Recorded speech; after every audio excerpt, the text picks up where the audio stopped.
Welcome travelers from the winding trails. Grab a spot by the hearth and a pint of ale. A brief respite from our noble quest. Lean back in a chair for the Song of Rest.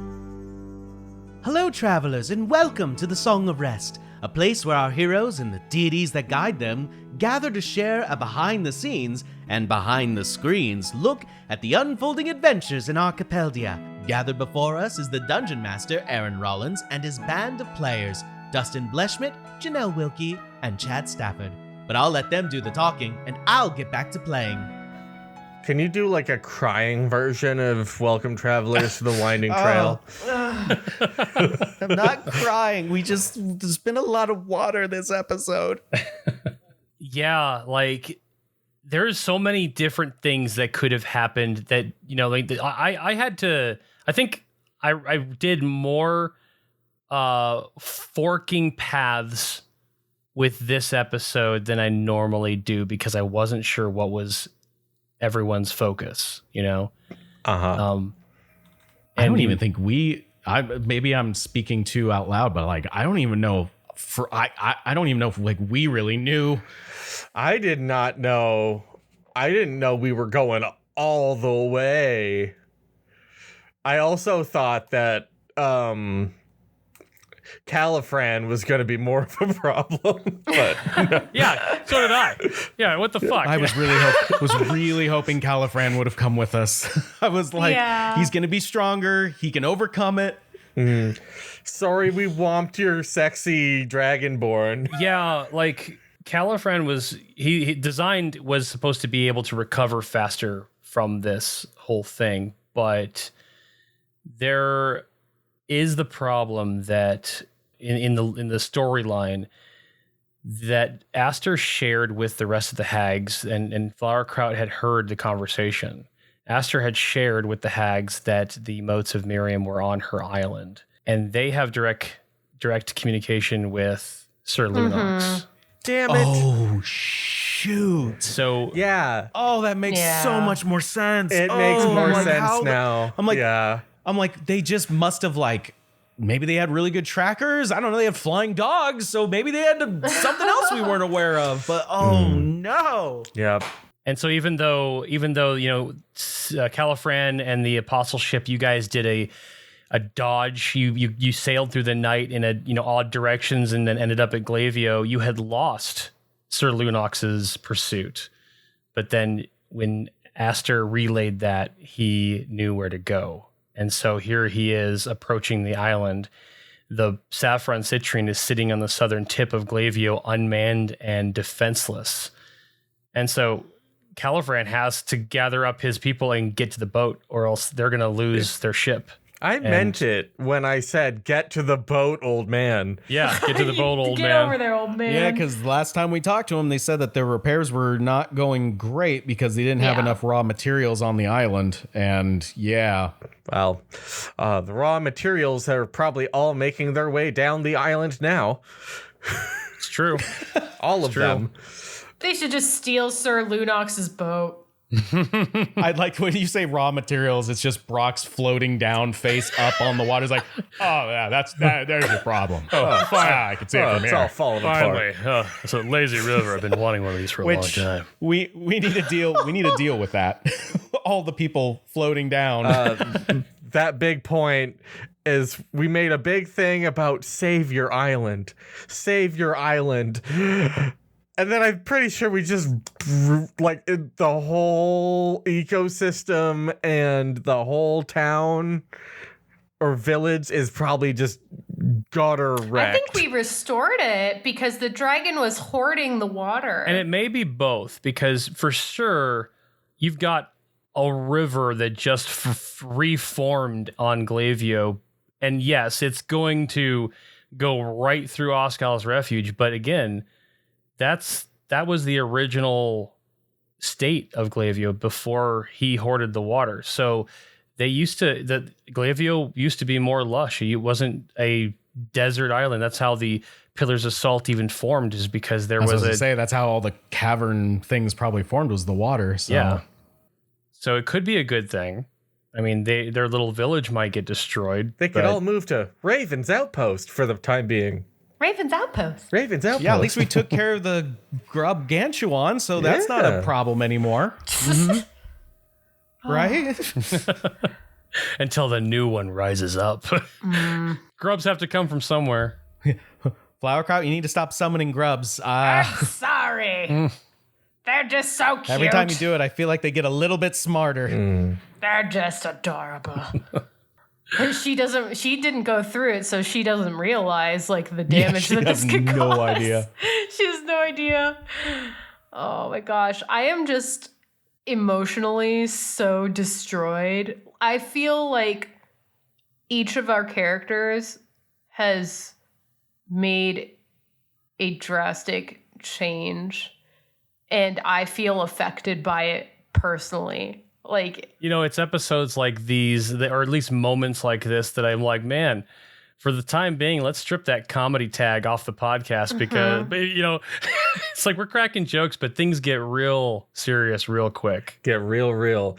I was going to say today, this definitely feels like one of those. And it's a great, in D&D, it's a really immersive feeling to throw at your party is you didn't lose, but somehow it feels like you didn't win either. oh yeah. And that's such a gut punch. It's our Empire Strikes Back moment. Oh, yeah. It is am I Han and Chewie? It's like we may have been victorious, but we are all forever changed. We didn't get the piece of the heart like we had talked about, trying to figure out how to take it before it gets taken. So there's that. While I did enjoy the moral conflict of Sherman and Sherman having to some of those morally gray or perhaps morally black decisions were made by Sherman. Sherman kicked the cat off the cliff. He did say, "I'm sorry."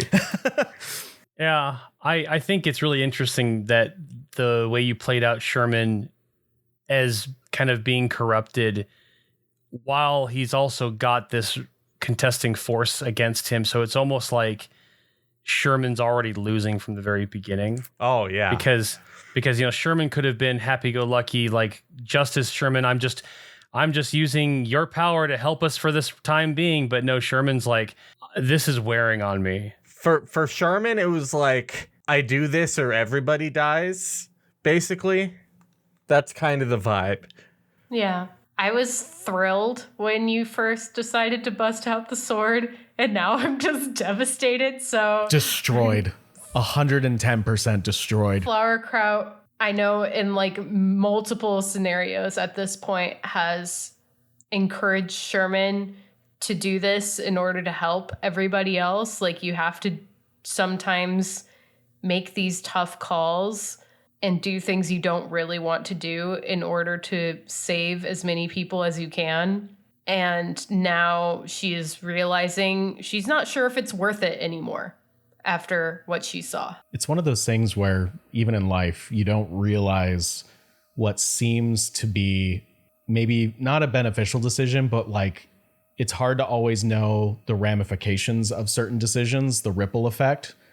And like in the case with Sherman and the sword, what Flowerkraut and Timothy really saw from that in their perspective was, it, took a kind of like a pacifist, it took a potentially violent situation and found a pacifist kind of resolution to it, not really knowing the gravity of how much that sword had an ulterior motive, or in this case, like a soul trapped in it with an ulterior motive.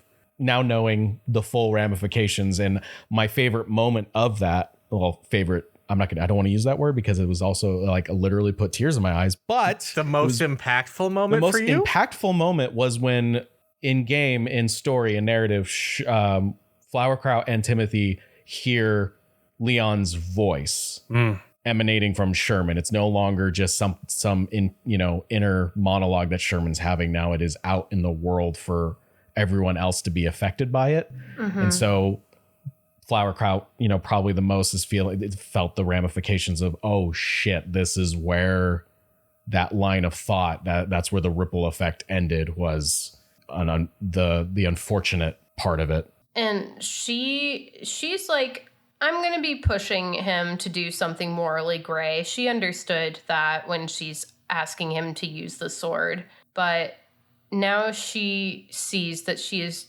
changed Sherman's fabric, and she noticed it when they were in Astor's cave and Sherman drooled all over himself to heal himself. Oh, the Healing drool. That was 100% self-preservation. Sir Leon would use it all on himself to get him ready for the next fight. Yeah, I figured that was very fitting.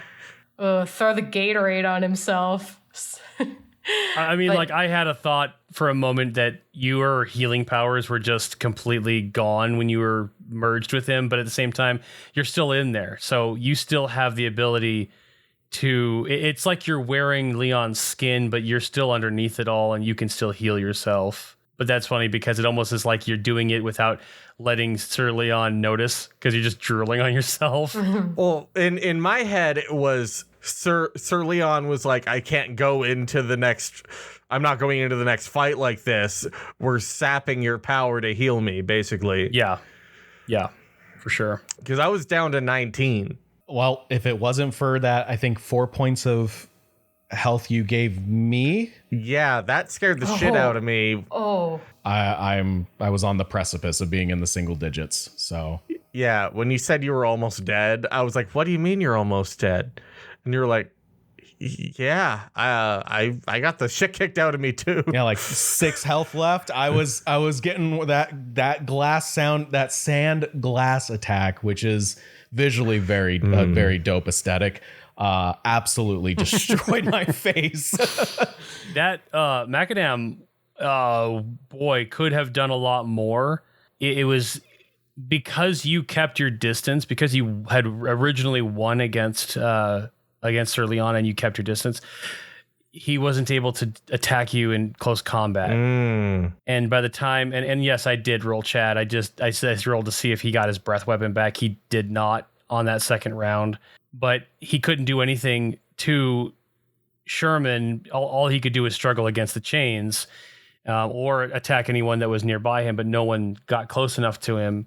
So like that, he's a beefy boy. I mean, you guys did a lot of damage to him. I was gonna say, we don't even know how much health we really zapped from him because he's gone now. I like to think of Macadam was more of an obstacle. Yeah. He was more of an obstacle that you guys had to overcome, almost like he was like a trap that if you didn't disarm it correctly, you were going to hurt.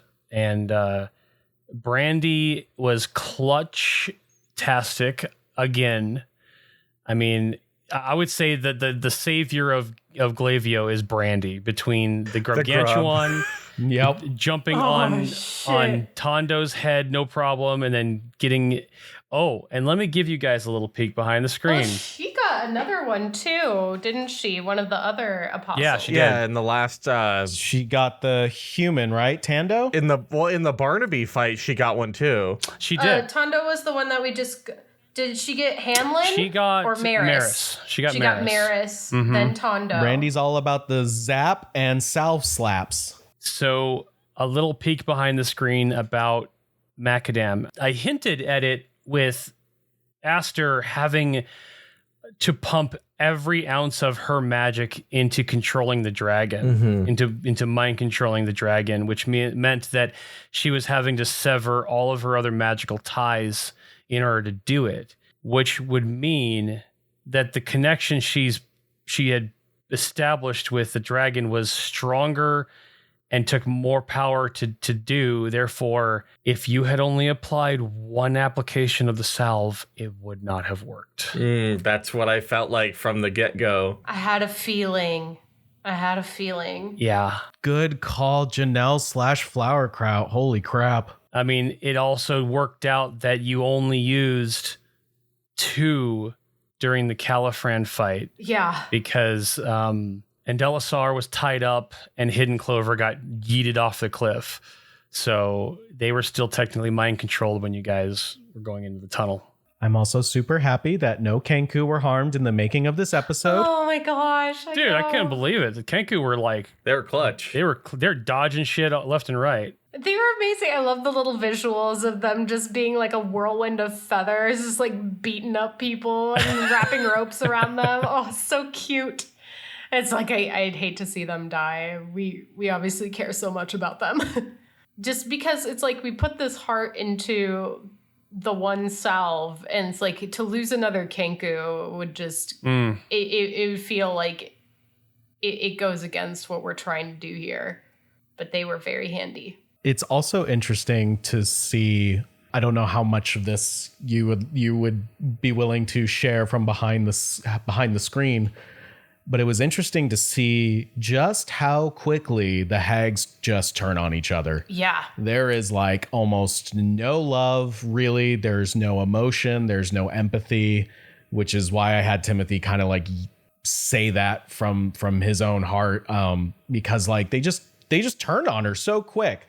So either we got her down with the a couple attacks that we did. Either she was just weak because of the magic drain, or we did get her health down, and they're just like, oh well, you're screwed. We're taking all of it now. Bye. So here's what I'll share. The hags all have their individual plans. You guys knew that Laminaria's plan was to summon forth the insects of the Fae to attack the people of Braxel. And Aster's plan was to control this dragon and have this dragon wreak havoc on our Archipelagia. You know, once, if she had control of the dragon, think of the other things she could have done to the Helix and the Krekel, But once that plan falls apart, then they've failed. And you also have to think that they're all sharing Miriam's heart. So they only benefit from a bigger slice of the heart. And when... I think we said that after we defeated the first one, we're like, well, it's great that we got that chess piece off the board, but that just means what's left is stronger. Exactly. Exactly. Yeah. So there is got to be some kind of agreement or blood pact or something that's done between the hags when one of them requests the full power of the heart. And that is, sure. But if you fail, you lose your half, or you lose your slice of the pie, Plus, as Flowerkraut would know, covens work in threes. And there was originally 5 hags that were there on Adristia. They were looking for a 6th hag, as Flowerkraut has been approached about, and how Baba Yaga was supposed to be the 6th hag, which would make 2 covens of 3. But because they were disjointed and they couldn't, essentially, when there's 5 arguing over the heart of Miriam, it's chaos. But Laminaria and Aster are gone now, and that only leaves a strong coven of 3. A strong coven of 3. Oh no, we've made a hocus pocus. Aaron, you mentioned something, and I was curious if there was a little bit more behind the scenes to it. You said that the tunnel leading up to Macadam, was only just recently built. And so it was curious, like, how did Macadam get in there? Right. I want to know how Macadam got in there. He's a baby. He came in as a baby. He was just like, oh, I bet he can dig through rocks or some shit. He can dig through rocks. He has a burrow speed that he never got to use, but he can dig himself into places, and he basically burrowed out his lair in the mountain, and over time, like the water mountain grew around him. Yeah, exactly. Wow. Because he's been there for longer than anyone on the island knows. Aaron, I also want to say we do a really good job taking away the toys you wish to hurt us. But what you really need to do is just throw more bodies and dexterity checks, and you'll do plenty of damage.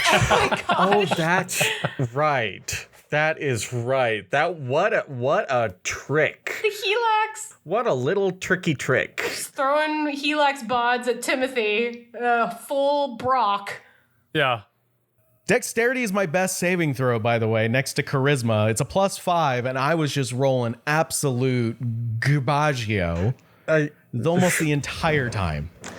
I thought the only way I can like keep Timothy up here is by doing the chain thing, and I'm like, ooh, that's gonna hurt, but maybe it'll be okay. I loved that because it was almost like the duality of Sherman and Leon, where your intention was to help and his intention is to harm. Ooh, I like the way that you. And in a way, you did both. Yep. Yeah. That's a good point.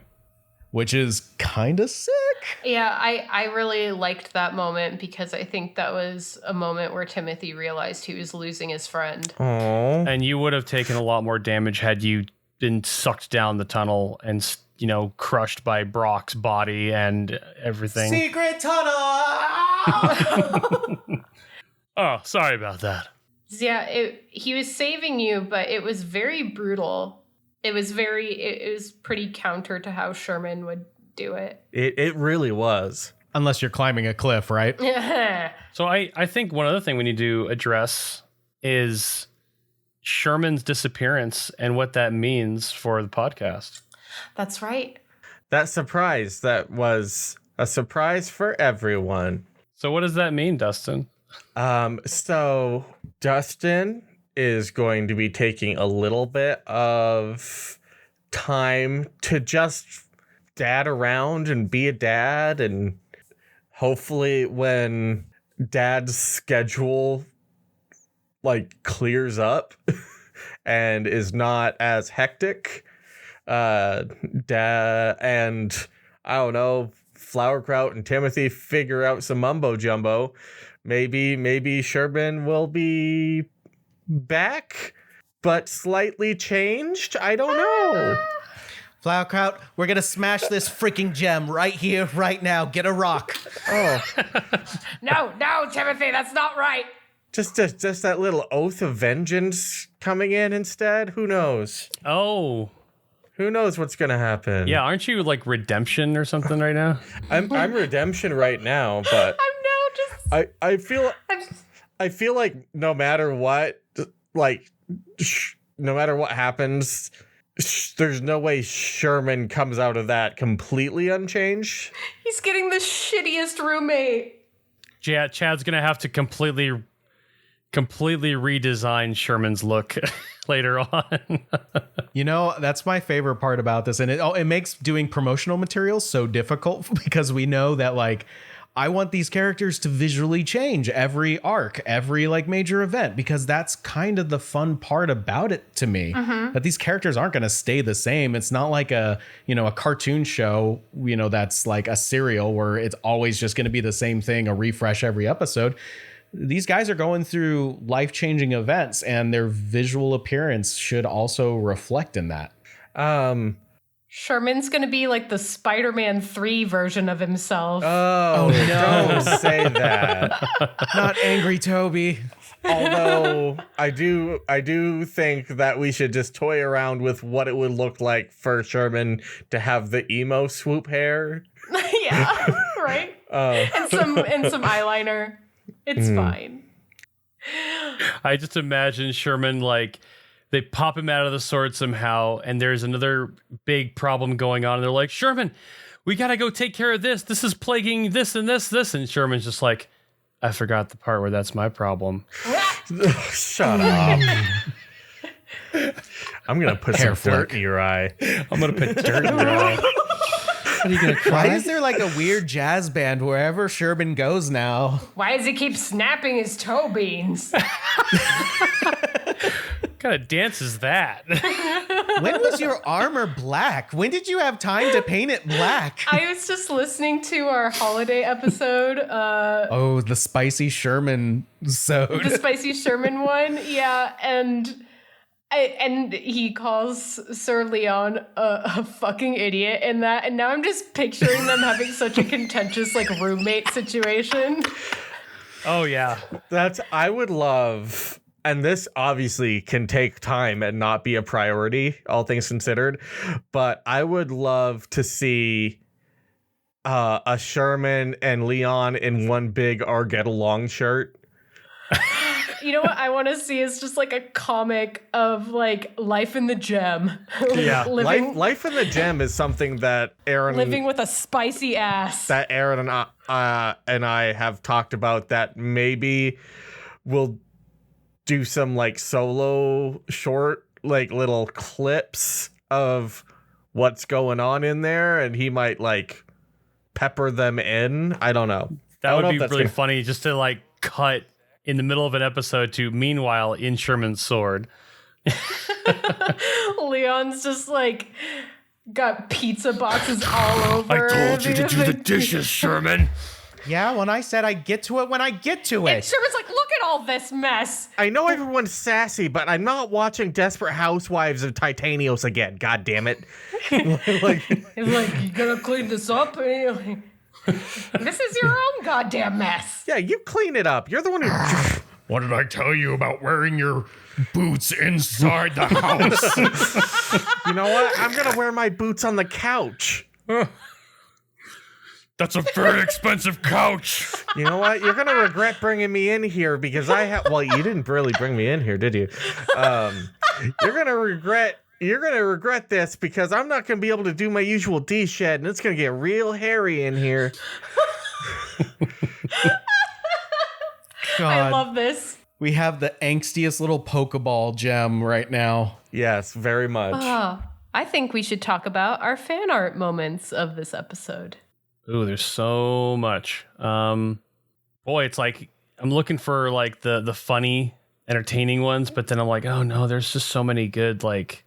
My serious / funny one would definitely be when Sherman is fighting, you know, the turmoil back and forth, and then he ends up kicking Hidden Clover off the cliff. But then there's just the sorry on the last panel. Yeah. Oof. Oh, you know what? I actually mentioned to Caitlin that I think that I was like, I really hope Sherman uses his sword to do the chains. And she's like, if he does, I really want to do like a Sir Leon art. So now she can do kind of like a Sir Leon kind of like behind Sherman influencing him. We got to talk to her about a dragon. Mm-hmm. It's kind of her deal. Yeah. But yeah, Caitlin said she's definitely wanting to do a fan art of Sir Leon. I think it would be cool if Caitlin did a shot of Macadam breathing the molten sand. That would be pretty cool. In case anyone doesn't remember, Caitlin, friend of the show, friend of the podcast, and also the creator of many monsters that we have used in this show. Including Brandy. The slayer of giant And now beasts. we have contributed to her next book because the Grubs and the Grubgantuan are in her volume 2. That's right. Whee! So yeah, I don't think the Kickstarter will probably be over by the time this episode comes out, but yeah, definitely check out the Monster Compendium books by Caitlin McKeag, Volume 1 and Volume 2. The Complete McKeag Creature Compendium. I would say that if I was going to look for a funny fan art, it was when Flowerkraut lost her footing, fell on Califran, and his holy symbol lit up. Yeah. I love like have fallen over. Flowerkraut and Timothy both like fallen on like Califran. I just picture Califran with a T-pose on the ground, just looking stunned, while Timothy and Flowerkraut both just are like, oh my god. Man, Califran was supposed to do so much more during that fight. He was really, we really Captain Phasma the shit out of him. But, okay, is that not the most anime moment when Flowerkraut face steps above him? And it's like that moment of, oh my gosh, I didn't realize she was that fast. You know, she's like floating above, and then she comes down and just slams the salve into his forehead. So cool. So fucking cool. Mm-hmm. And like rolling a nat 20. Oh my God, you took his bending away. Yeah. Oh yeah, that was a nat 20. Like I'm like, there's no way. Califran's way too fast. His dex is insane. He's gonna matrix the shit out of this situation, and you rolled a nat 20, and I'm like,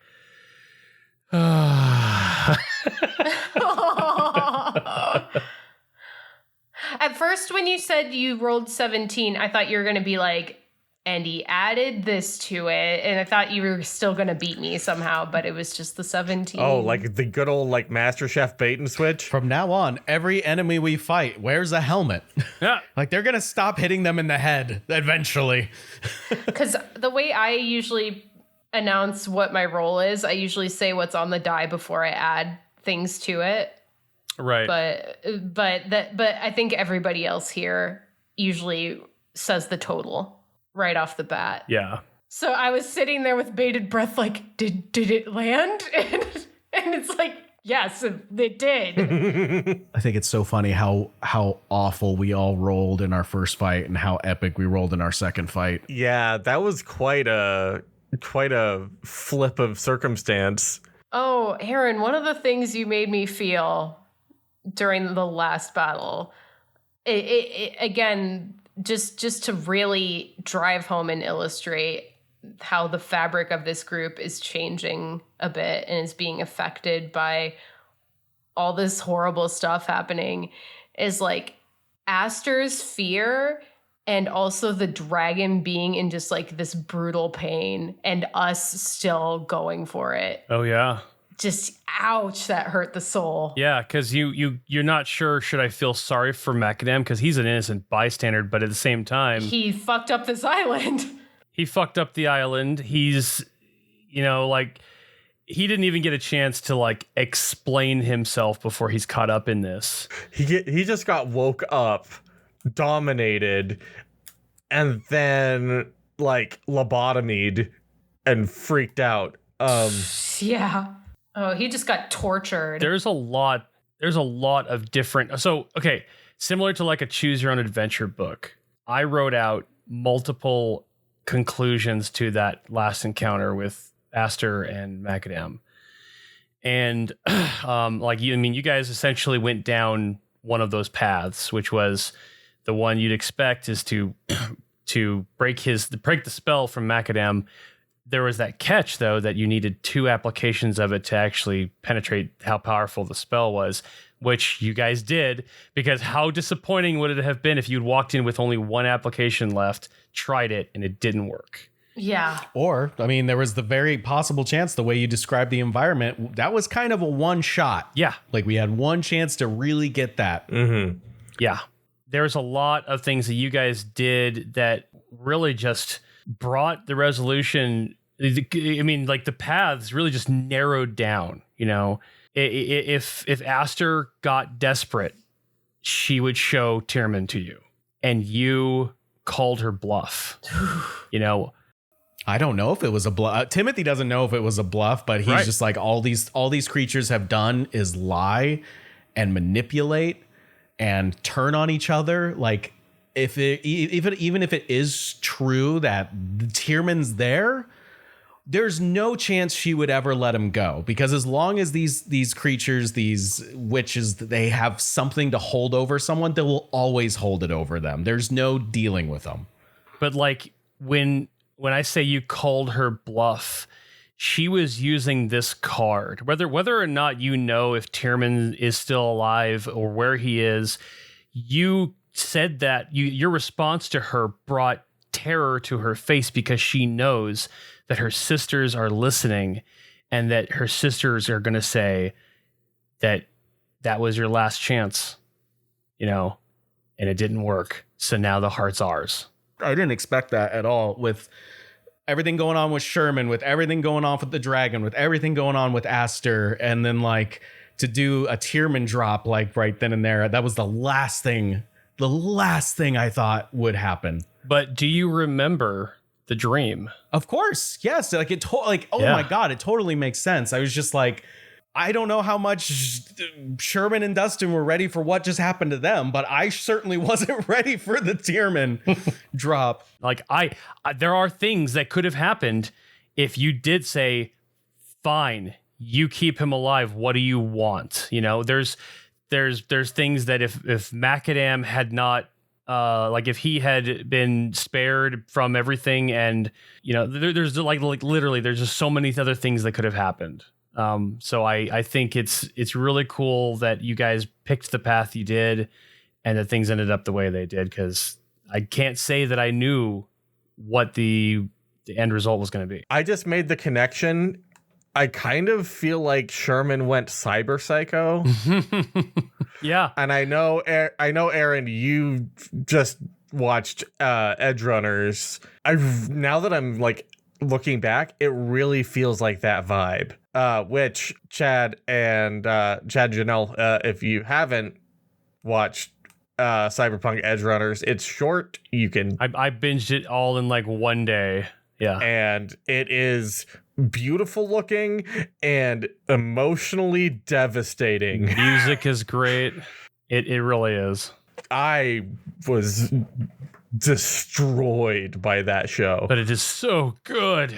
But it's so good. It was like destroyed in the best way. But you're right. That's very much the vibe you had, where you were losing losing control of yourself. Mm-hmm. For sure.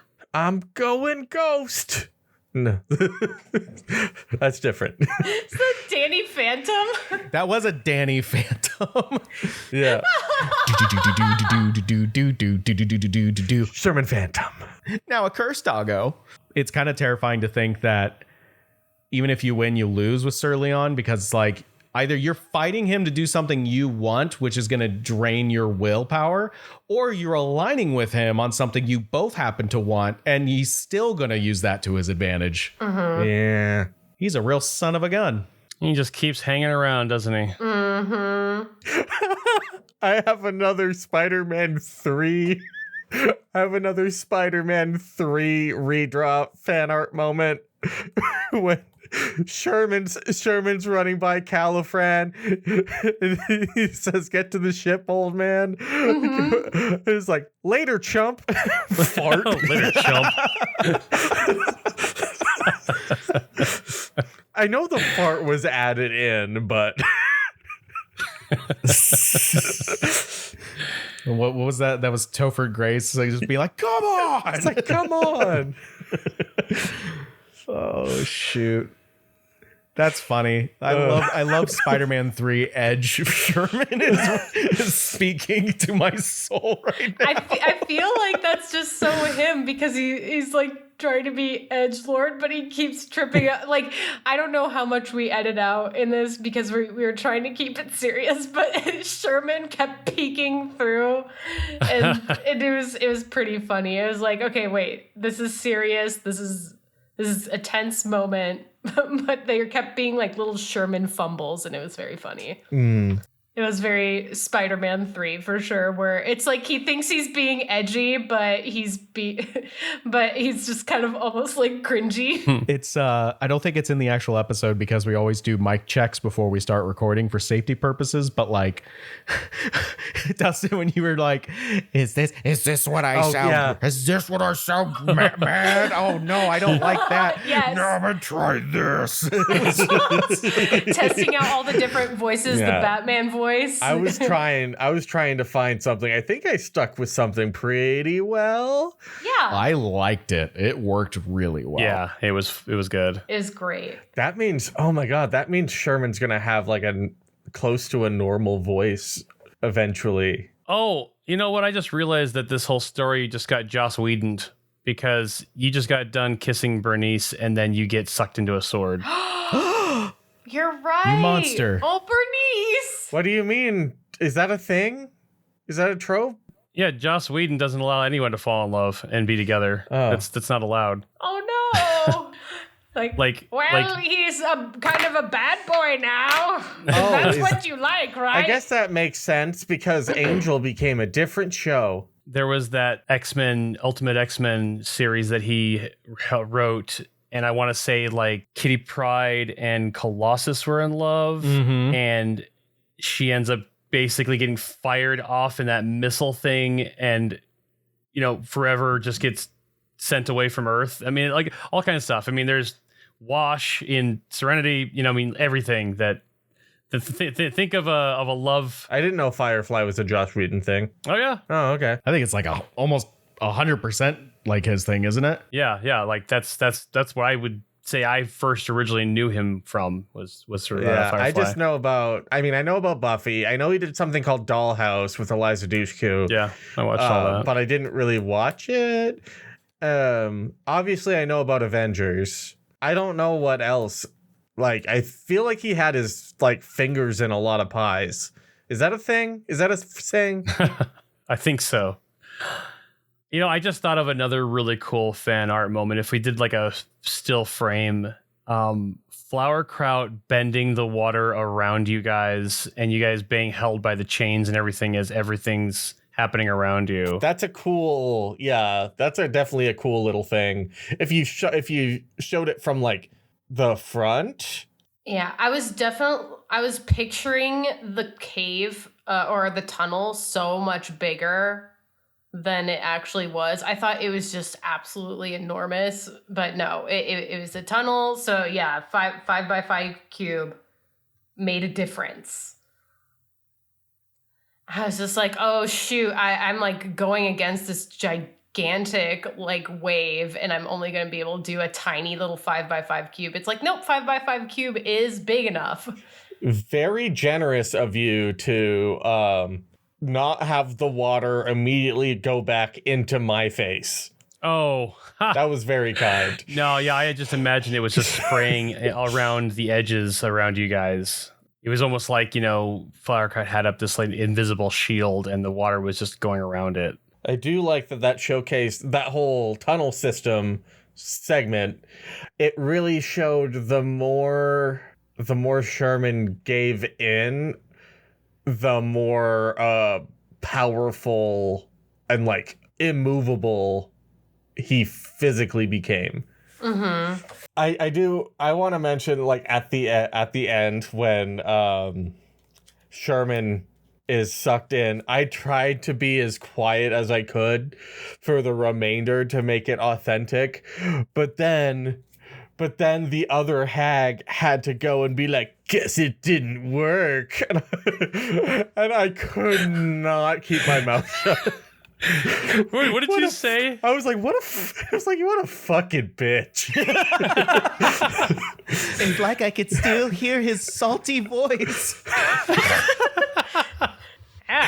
Sir Leon's rubbing off on him, though. Jeez. Flowerkraut, did you hear that spicy ass? Oh my God. That's Dustin, we're just going to spicy get a ass. couple of canned responses from you. And every once in a while during future episodes, we're just going to hear a The voice sword. emanating from the sword. The sword's like, cut it out. Quotes. Oh, it's just like you arguing with Sir Leon, too. Yeah. It's like, oh, you dick. Sir Leon taught me how to cuss. Oh. And I like it. Damn it. He's like a child getting to cuss for the first time and won't stop cussing. Good episode, y'all. Yeah. Real good stuff. Yeah. What like a whirlwind of Kenkus. What a whirlwind of emotions. Oh, indeed. Oh. That was hardcore. I actually imagined in my mind, I was like, I wonder if Dustin could just end this so fast. Like, because in the previous episode, Sherman like storms off. I'm like, oh, he's going to whip out the sword. He's like, I don't have time for this. And then like chains up everybody. I legitimately thought that Aaron was going to give me the triple chain and I could have at least got like the other two that were left. But it's like, no, you get, and this is fine. This is totally cool. But like, I was like, I get one chain that kind of slows her down a bit, and then she punches me in the face.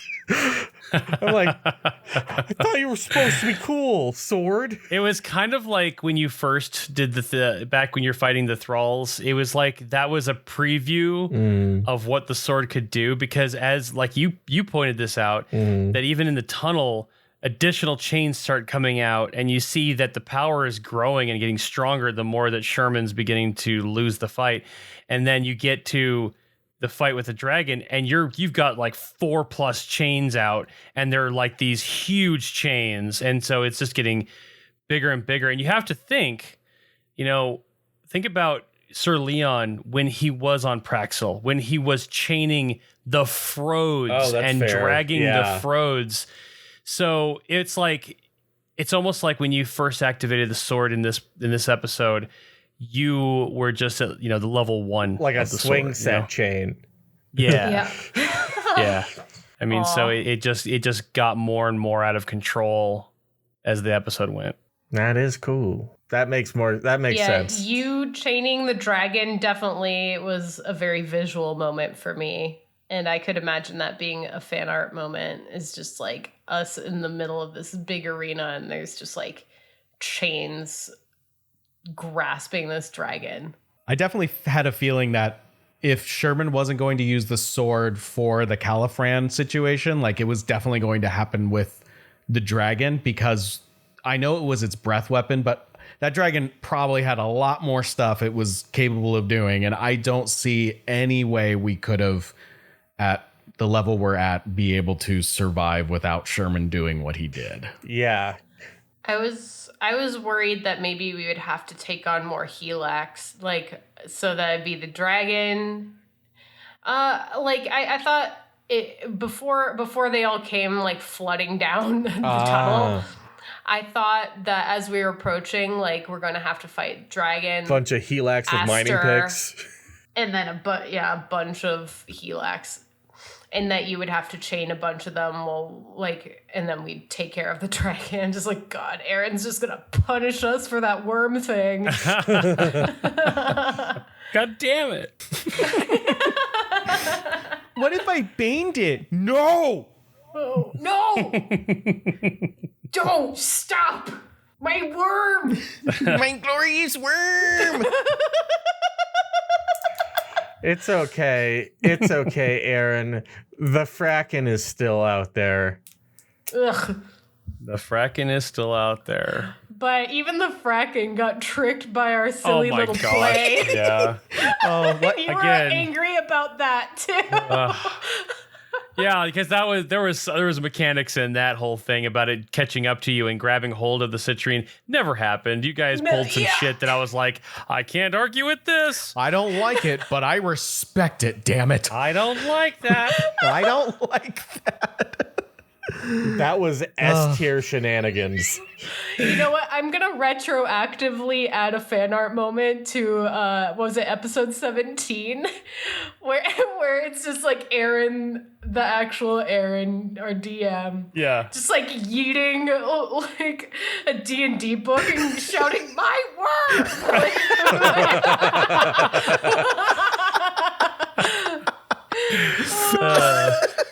Like, Caitlin should just put a little thing at the bottom of the entry in the second compendium, as seen on Break, Battle, and Roll getting its ass handed to it. Defeated by the Cthulhu from Creature Compendium That's Part right. 1. That's right. Throw in the Fracken into the mix if that isn't in a book yet, and oh yeah, as seen being tricked in this episode. Yeah. Oh, just no. a picture of me wallowing over these creature stats. Oh my gosh, I'm going to do like a motion blur on your face and just look absolutely manic. Oh, I'm so excited. I'm going to do it.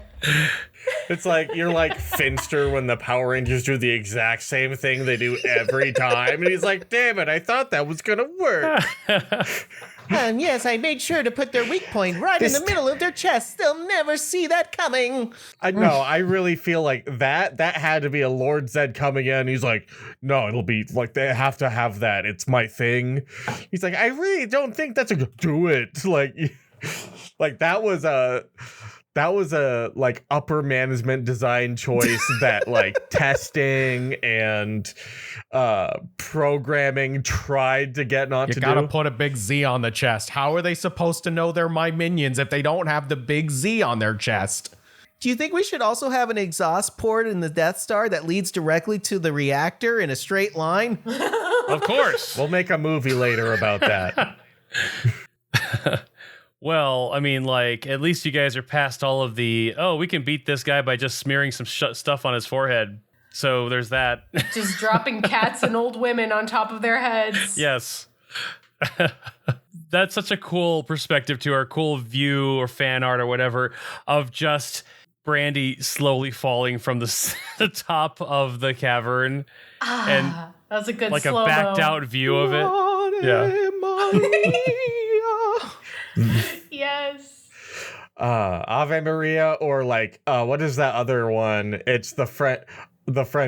Oh, Nurien. Oh, yeah. That's better. Yes. That's better. Yes. What does that play during?